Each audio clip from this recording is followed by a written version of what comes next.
Les échos du monde invisible en l'an 1899, dans la ville brumeuse de Lyon, le professeur Auguste Moreau était connu pour ses travaux audacieux sur les phénomènes paranormaux. L'homme, avec sa stature imposante et ses yeux pénétrants, était un chercheur respecté et souvent controversé. Il avait consacré sa vie à explorer les limites de la réalité et de l'invisible, et ses expériences avaient attiré l'attention des cercles académiques les plus influents. Un soir d'hiver, alors que les premiers flocons de neige se posaient sur les pavés de la ville, le professeur Moreau reçut une lettre énigmatique. La missive, rédigée en une écriture fine et élégante, provenait d'une mystérieuse société d'études des phénomènes spirituels, et évoquait la découverte d'une ancienne tablette datant de l'époque égyptienne. Selon la lettre, cette tablette détenait des secrets sur le monde invisible et les esprits qui y résidaient. Intrigué, le professeur Moreau décida de se rendre à l'adresse indiquée dans la lettre. Il se retrouva dans un vieux manoir en bordure de la ville, dont la façade gothique semblait perdue dans le brouillard. Les murs de pierre, couverts de lierre, étaient marqués par le passage du temps, et les fenêtres, obscurcies par la poussière, laissaient entrevoir une lumière tamisée. À l'intérieur, le manoir était rempli de livres anciens, de parchemins et d'artefacts mystérieux. Un vieil homme, aux cheveux blancs et au regard sage, l'accueillit. Il se présenta comme étant le docteur Léonard Fontaine, un spécialiste des études ésotériques. Le docteur Fontaine expliqua que la tablette récemment découverte, surnommée « la tablette des échos », avait été retrouvée dans une tombe secrète au fond du désert égyptien. Le professeur Moreau, fasciné, accepta l'invitation du docteur Fontaine à examiner la tablette. Ils se dirigèrent vers une salle obscure, où la tablette reposait sur un piédestal en marbre.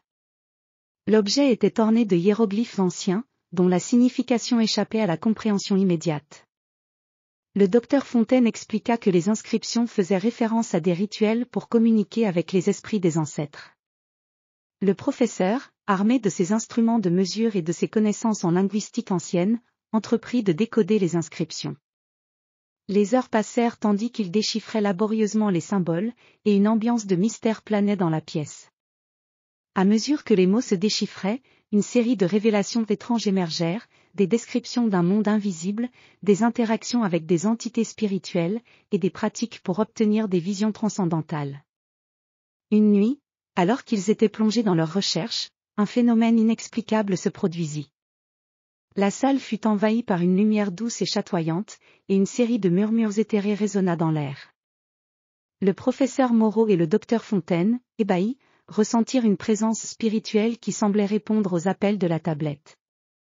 Les jours suivants furent marqués par des visions et des expériences de plus en plus intenses. Le professeur Moreau vivait des rencontres oniriques avec des figures historiques et des personnages mythologiques, chaque rencontre apportant des révélations sur la nature de la réalité spirituelle. Les esprits semblaient vouloir transmettre un message d'harmonie et de connexion entre le monde des vivants et celui des esprits. Le mystère des échos du monde invisible bouleversa les convictions du professeur Moreau. Il en ressortit transformé, avec une compréhension plus profonde de l'interconnexion entre le visible et l'invisible. Le manoir, devenu le centre de ses recherches spirituelles, accueillit d'innombrables visiteurs désireux de découvrir les secrets des esprits. Ainsi, le professeur Auguste Moreau devint un pionnier dans l'étude des phénomènes spirituels, ses travaux faisant le lien entre la science et le mysticisme.